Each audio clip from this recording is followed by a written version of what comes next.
Welcome to So Many Receipts. I'm Fleur Michelle, And I'm Shelley Seddon. and we are two entertainment journos based in Sydney, Australia, who love to analyse and talk about all things reality TV and pop culture. Each week, we'll be bringing you our take on what's trending. This week, the bizarre mystery of Hilaria's accent on the Baldwins, yet another Meghan Markle business venture, the messy business of Blake Lively and Ryan Reynolds, and are we ready for an Aussie Golden Bachelor?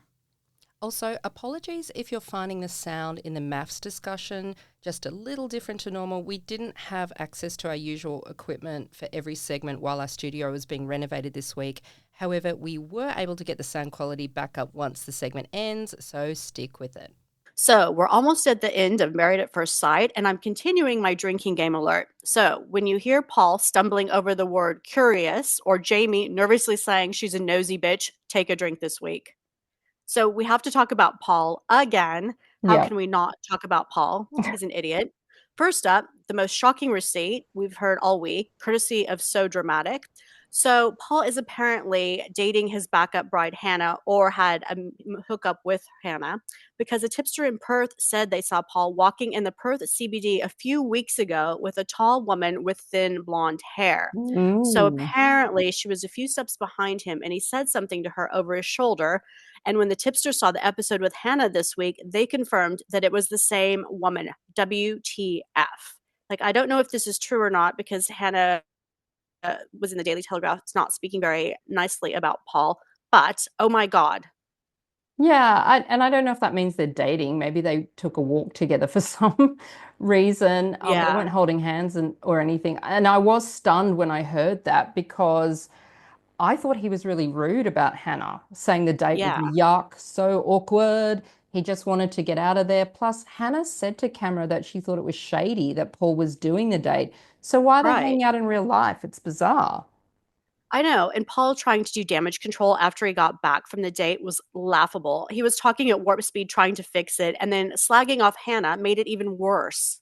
Yeah, it was like he was speaking in fast forward, like Mickey Mouse on helium. And he kept saying, I just went along out of curiosity. I'm curious. Bonjour, mademoiselle. I am so curious to meet you.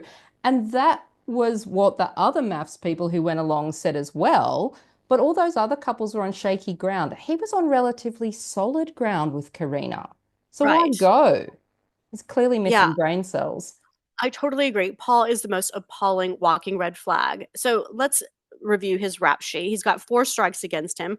First, even before the show, he ghosted Karina when he originally met her online in Perth.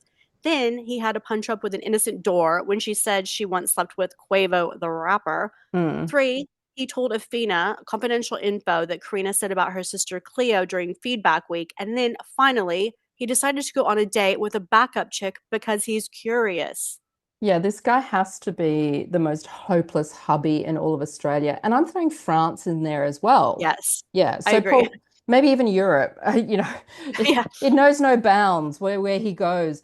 Paul has been absolutely roasted by fans and top maths comedians on Instagram because making fun of maths week to week is actually a genre for comedians now, I found out. I love it. Yeah, comedian Tom B. Rich called Paul the most embarrassing person in the entire world and even more horrible than Karina's fashion choices. That's saying a lot. Yeah, and I totally agree with that. The yellowy lime green caught in a fishing net dress was the stuff of nightmares. And so she actually paid for that. She had glam. She had a friend styling her, and this Yes, snood thing that she wore, like the Kylie Jenner wore headpiece. something Yeah. similar. Yes, like the hooded veil thing. And also it was like Dorit from the Real Housewives reunion a couple of Oh, years ago that when the she wore red that one. the red, yeah, the red thing over her head. Are But they a Paul, thing? Like yeah, apart from those three people, I've never seen anybody wearing them, but I hey, know. I maybe. haven't either. Yeah. Yeah.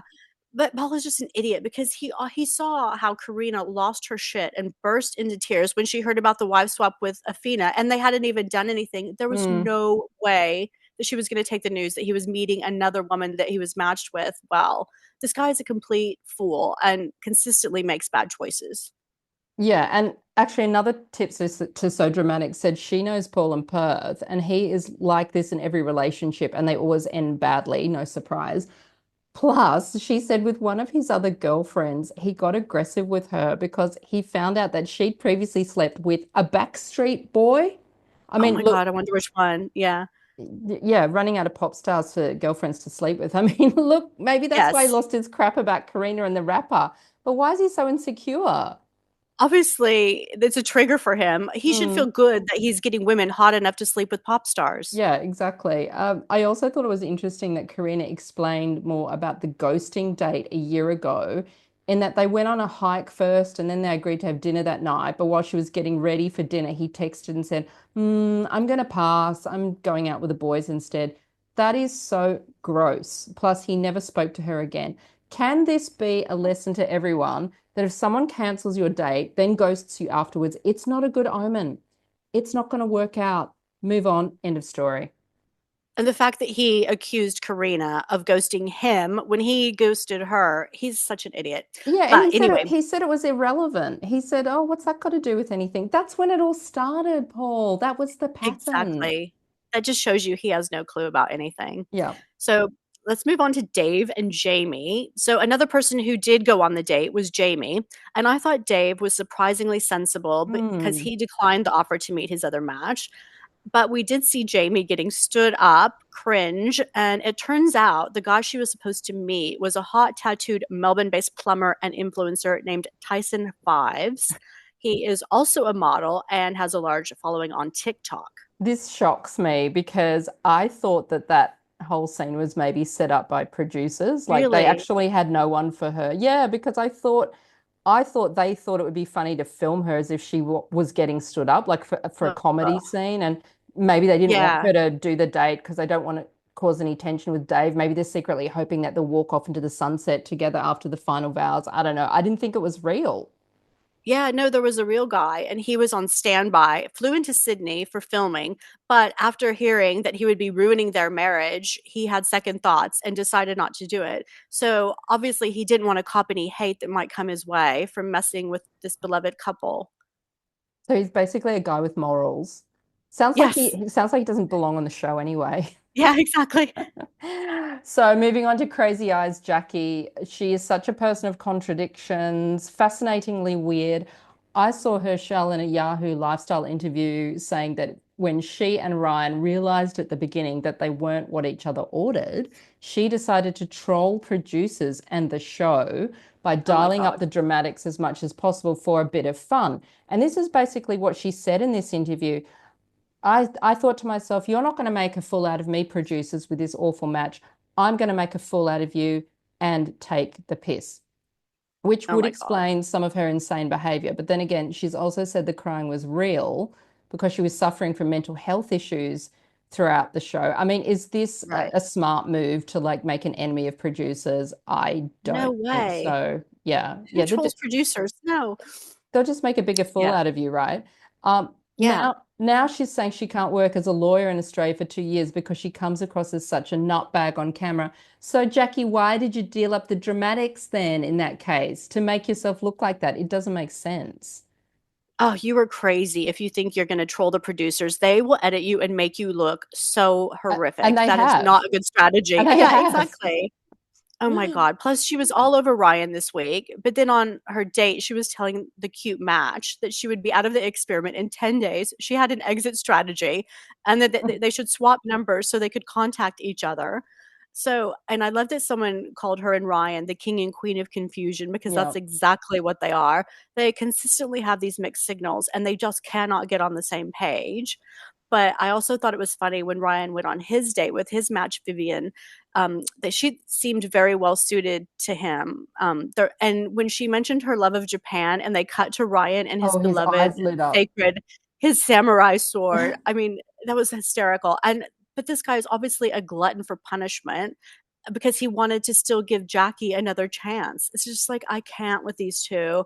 And then at the end of the episode, they had this reveal where Jackie's like, I can't lie to you. So she's going to tell Ryan something. So I'm wondering if it's these secret 3 a.m. conversations she had with Clint when they were both still on the show together. So that's when the relationship first started, Mm. or that she swapped numbers with this cute backup guy, Rory.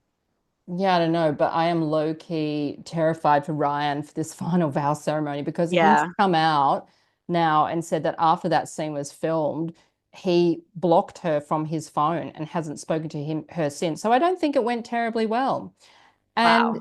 if she has been just playing all along and she's now saying, I loved you from the moment I met you, I'm a table, you're a chair, but that's okay, whatever she said there, I think Yeah. what she might say in her final letter is that it has all just been a huge joke and she can't stand him. I'm honestly nervous for this letter. Plus, Wow. she also said in another post recently that, again, she just likes to be playful and have fun because life's so boring. I wonder if she's referring to life in general or just life with Clint now in Tasmania. I also Maybe thought it was maybe funny. that She one. said, yeah, I thought it was funny that she said, Ryan and I will be at each other's graves. And I'm like, yeah, because you're going to eventually kill each other Yeah, because you're both exactly. nuts. What is she going to Oh, say? Like, I'm just yeah, on the edge of my exactly. seat. And on to Adrian and Afina. So seeing Afina go on her date actually made me really sad because she could have been matched with this really lovely guy Mhm. named Tim, and he seems like an actual grown ass man. He's a youth mentor, and he would have been a great dad. And he asked her questions about her job, and he asked her about her son, which Yeah, I have never seen Adrian do in 3 months. And Adrian has zero emotional intelligence and is a large child. She just deserves so much better. And I can't believe she has not cut her losses with this guy. He is a total loser. And when they got back to the apartment, he actually said he couldn't care less when he found out that she went to meet her mm, other match. And then he humiliated her at the dinner party by saying, we shouldn't go to final vows and just go. And for once, you should actually listen to him. Go, run, and never yeah. look back. Yeah, he was so unbothered by the whole date swap, wasn't he? It was disturbing. I mean, his Yeah. level of I give no Fs about this relationship. And now, unsurprisingly, Daily Mail have reported that he's kept in touch with model Maxine, the stunning Oh my backup God. wife, and that they've been messaging. Although she has also said that they have not met up again in Sydney face to face. Thankfully for her, because she's got a child as well.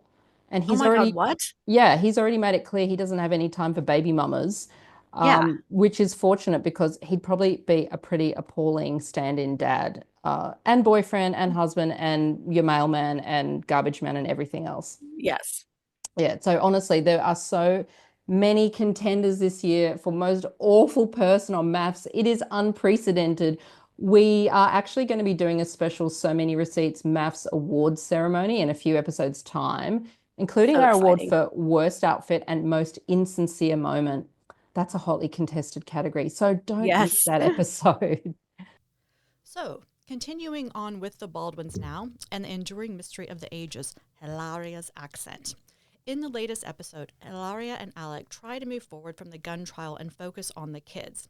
So when I started watching this show, I wanted to know what the latest was regarding her accent. There's been so much talk about her claiming to be Spanish and speaking with a Spanish accent, like the time she appeared on a cooking show segment of the Today Show and forgot the English word for Oh, that cucumber. was so funny because she was like, "Oh, How you say, how you how you say. say, oh, So cucumber." exactly. She's Hilary Thomas from Boston. She was born in America. Her parents are American, but they have retired in Mallorca. So this chick really loves Spain. Yeah, she overly so. Yeah, so their kids have Spanish-inspired names, and they are collectively known as the Baldwinitos. And she briefly addressed the controversy on the show because obviously she had to, but subsequently she sounds very American, and she has the occasional Spanish inflection when she speaks to camera. Yeah, so many people have been laughing about the mystery of her accent because I get if she also lived in Mallorca, Spain, but why she would maybe speak with a Spanish broken accent, big English accent, because maybe she would pick it up because that's all she'd be hearing around her. But there's no need for a Spanish inflection in the States when she's Hilary from Boston. I think she's actually trying quite hard in this show to sound as American as Yeah, possible maybe. because she got so much criticism about it because she sounds actually perfectly fine. There's not much inflection in the show, but in interviews, she does lapse back into the weird Spanish inflection. It still Yeah. creeps out. And it is strange because, there's actresses like Nicole Kidman who do a perfect American accent for a year when they're filming a movie role. But as soon as they break for the day, she's just speaks Aussie again. Exactly.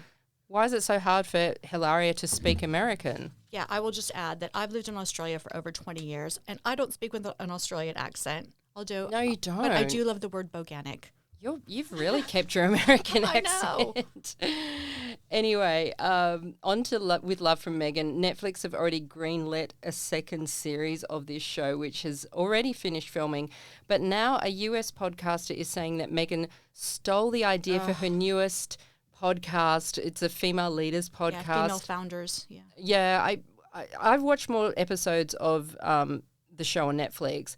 She still doesn't act like she knows the people who are going on it. I'm about halfway through. So one of the episodes, there's a tall woman, a wife of a polo player Harry knows. She stops by. These are people who they say they have actually spent time with because they show a video of them all hiking, the four of them hiking together. Right. But then when she walks into Meghan's fake kitchen, Meghan says to this woman, "Oh, you're so tall." To this woman. Why would you say that if you already knew someone quite well? It's like she was only seeing her for the second time in her life. I think she should have guests on who she just doesn't know. There's nothing wrong with that. Like, I'm a fan of this person. I want to meet them and I want to know so much about them. And then you don't have this whole pretense that she's got 5,000 friends when maybe she has 2. Exactly. Yeah, I totally agree. Yeah. So Netflix is apparently going to keep working with them, which is actually smart in case they get divorced and someone wants to do a tell-all, which we all know will be Meghan. Oh, okay. And Netflix are also panicking about her As Ever brand because they have ties in that as well. And the first collection of products will include jam, teas, flour sprinkles, which she puts on everything, crepe mix, and honey from the famous bees. All of these products will be available for purchase in the U.S. God, I had no idea Netflix even did products. Can we Merch. get can we get some of our friends over in the US to buy us some of this stuff? I want them to ship me the crepe mix. I want to see if it's actually bad or good. It's research. Yeah, I totally agree. And also the U.S. Department of Homeland Security released documents this week showing that Prince Harry did not receive favorable treatment in the process of obtaining his U.S. visa. So basically, if you lie on your immigration forms, you can get deported, and a conservative group used a Freedom of Information Act request to get the documents because they claim that Harry admitted drug use in his memoir, which I read, and correct, and they wanted to know if he disclosed the drug use on his visa application. Oh, So okay. federal officials said that Harry would suffer needless harm if detailed records were released. So they didn't release basically anything interesting. They just released a few pages of documents, and they were heavily redacted. It's just pages and pages of blacked out information. So what was his drug use? Was it just smoking a bit of dope, or was it more than there, that? There was some cocaine use, a bit of pot, some mushrooms. It's like some ayahuasca. Yeah, exactly. Probably Some healing. Yeah, like honestly, if everyone who admitted drug use, on their application, there would be no one in America. So I don't know. And I guess he kind of thought, well, millions of people read about it in my book. Why do I have to put it in the application? If you're really that fussy about it, you can read it about. You can buy my book and read it about it, right? I think he was already in America when the book came out anyway. So it's such a stupid thing anyway. So nothing to see here, people. Nah, moving on. On to Blake and Justin, and the latest this week is that there's been leaks from the former set by people who worked on the movie It Ends With Us. Quite a number of people have now come forward and said the reason why they think Blake was able to take such control of the movie is that Justin was too nice. Oh my God, this guy cannot get a break. he's a predator. He's too nice. Like, which one is it? Well, they're saying he's quite an easygoing, accommodating person who just wants everyone to be happy. So they say they watch Blake walk over him more and more. Actually, maybe his own PR team came up with that one. Yeah. Like an excuse, he's too nice. But to be honest, it wouldn't be out of the realm. He probably was nicer than Blake, right? Yeah, I can totally see that. Yeah. I also want to talk about the multitude of businesses that Blake and Ryan have. They have their fingers in countless businesses: alcohol, mobile phones, soft drinks, fashion, cosmetics, hair products, marketing. Ridiculous. And he bought that Wrexham Football Club in the UK a few years ago. What does he have to do with football? He's an actor. He's a fool. It just seems like a big cash grab, especially because Blake named her alcohol company Betty Booze after her daughter Betty, even though Blake does not drink. That is so hideous. So they had this pop-up cocktail event when promoting It Ends With Us where they had themed cocktails like Rile You Wait. I just think a domestic violence themed cocktail, it just seemed particularly tone deaf. Yeah, because Ryle is Justin Baldoni's character in the film. Awful. I've got a daughter. I can't imagine putting her name next to the word booze. Good point. Betty Booze, cringe. And so many businesses and silly businesses too. I feel that all these things cheapen the Blake and Ryan brand agree. even more. It's like they just use car salesmen promoting all this junk every time they get.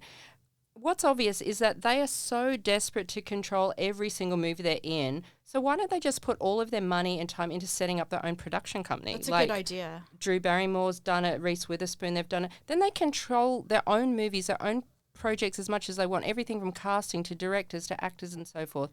And like I said last week, I think Alec Baldwin just needs to go away and do a really serious, gritty role to repair his reputation. And I think Blake needs to do the same. Like, be like Charlize Theron and Monster. Do an ugly role away from your flowing hair or something so the headline can also shift to something like, Blake Lively's life may be messy, but boy, can she act. Right, I agree. Start getting back to just the acting, but not controlling the whole set. Just do a great role. Yeah, I totally agree.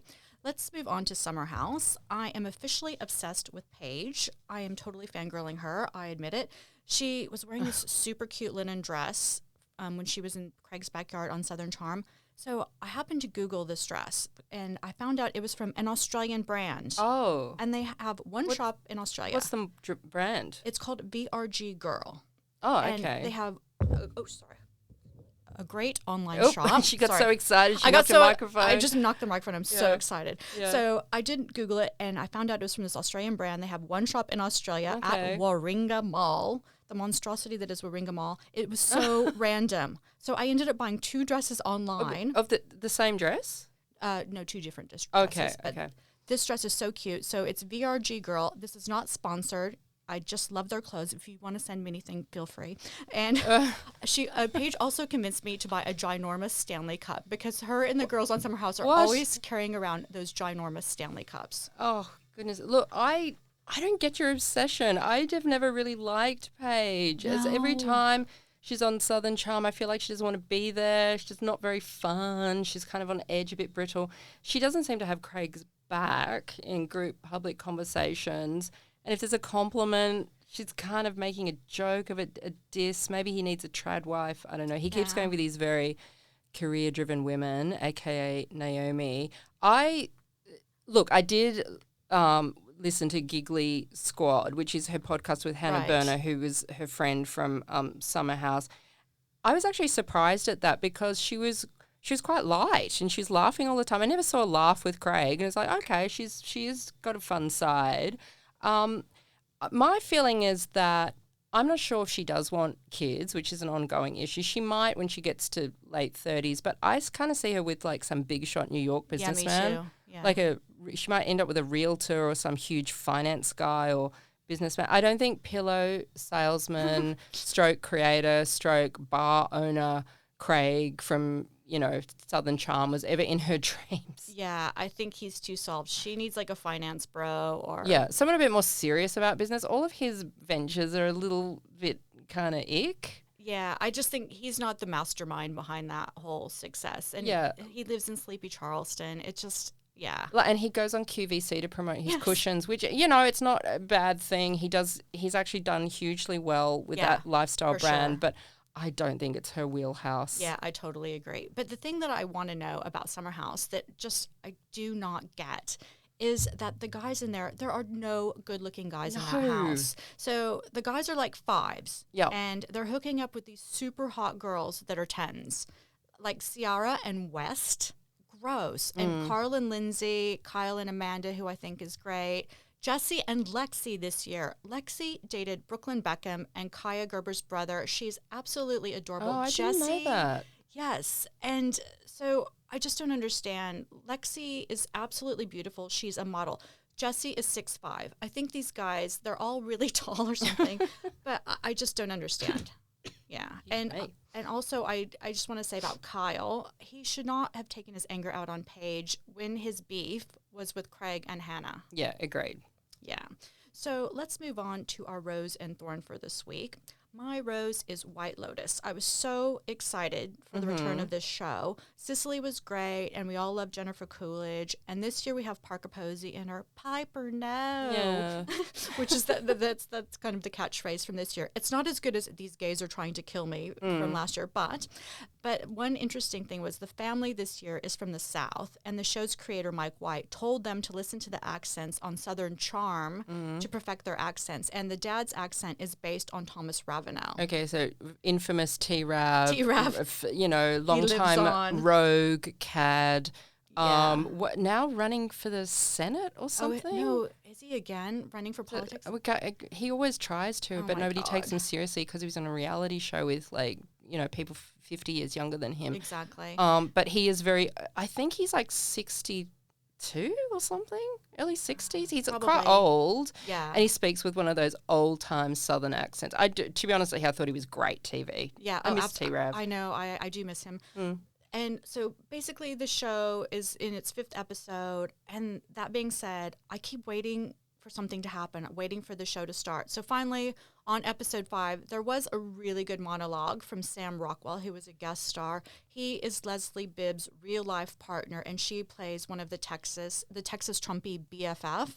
Okay. So he gave a really good monologue, but otherwise there is nothing happening. So there are 8 episodes, and I think every episode should move the story forward. So hopefully something's going to happen because it's just a little bit slow. Do you think that because they moved it to Thailand this year, they're running out of budget because it's cheaper to film in Asia than Europe? I don't know, but they were there for 6 months. Wow. So that is an expensive production, like putting all those people up in posh accommodation and having the entire crew there feeding, accommodating 6 months. I don't know what's going on, but hopefully it will pick up. So I'm going to now talk about my thorn, which is The Golden Bachelor. I'm very excited about this. The show is about finding love for people over 50, and I call them sexy seniors. Because someone has to. Exactly. It's just started filming in Sydney, and the GB, The Golden Bachelor, his name is Barry Bear Murden from Manly. So he's from Canada. He is a widowed father of 3 sons. And we have spotted 2 contestants that we know. Bianca Dye, who is a radio presenter and former Sydney Girl About Town back in the day, and Abby Chatfield's mom. So Abby's mom, Laura, is also a contestant. I think she's about 65. Talk about nepotism in reverse. Exactly. A nepo mom. Yeah.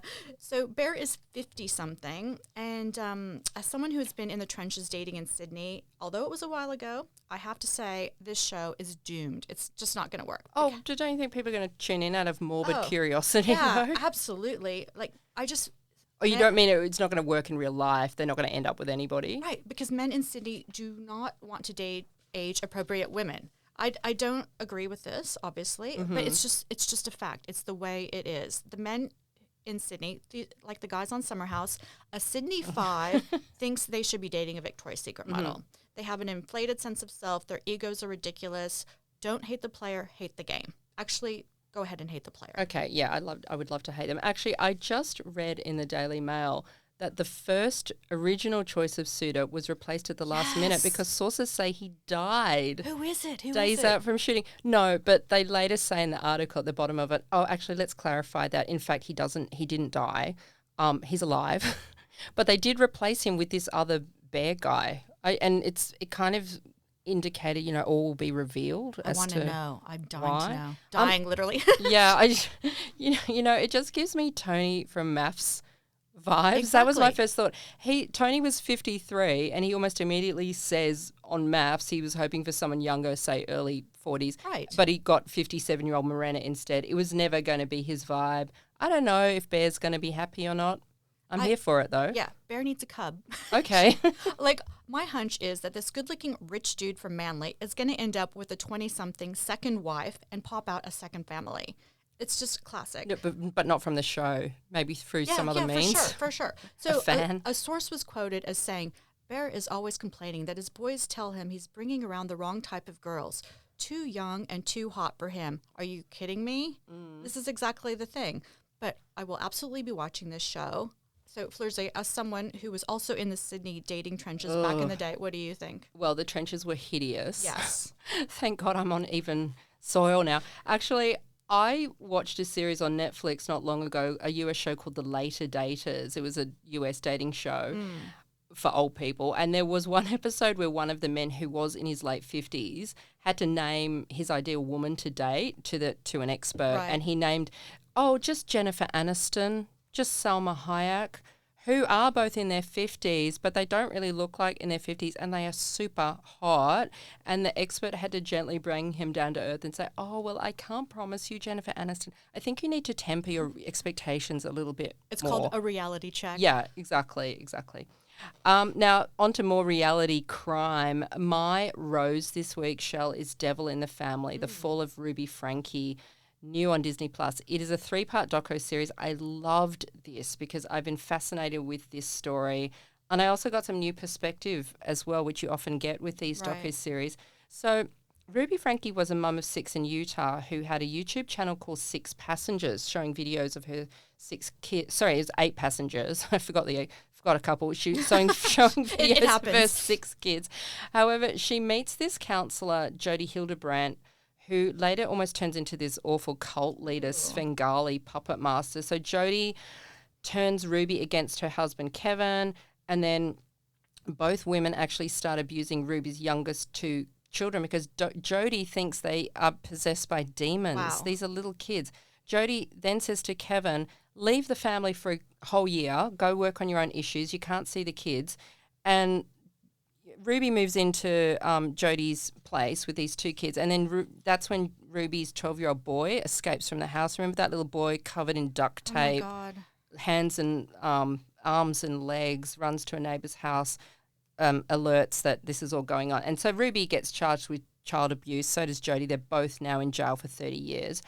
I always wondered with this story why the dad, Kevin, just disappeared for a whole year. It was never actually really explained in articles, but in this, it's revealed that Kevin was always obsessed with Ruby. She was a strong woman, he was a weak man, he was under her spell. And then whilst he's away for this year, Jody is still doing Zoom calls with him where she's brainwashing him that he's a bad person. She brainwashed him from afar. Anyway, now he's snapped out of it. He has custody of all these kids. I hated both Ruby and Kevin before this, but I now have a bit more empathy for Kevin. Although I don't know how any man, brainwashed or not, can just stay away from 6 kids for a whole year and he just goes, okay, yeah, I'll leave. It's so weird. So is Kevin interviewed for this? He's interviewed a lot for this, and you really do get his perspective. And he's actually quite articulate and explains things quite well. But this is what I didn't get the impression when he spoke he was a weak man, but when you see the show, he's obviously so enamored with Ruby. He goes back into the early days of them dating and said, look, I was the nerdy guy. She was the hot blonde with 5 guys after her.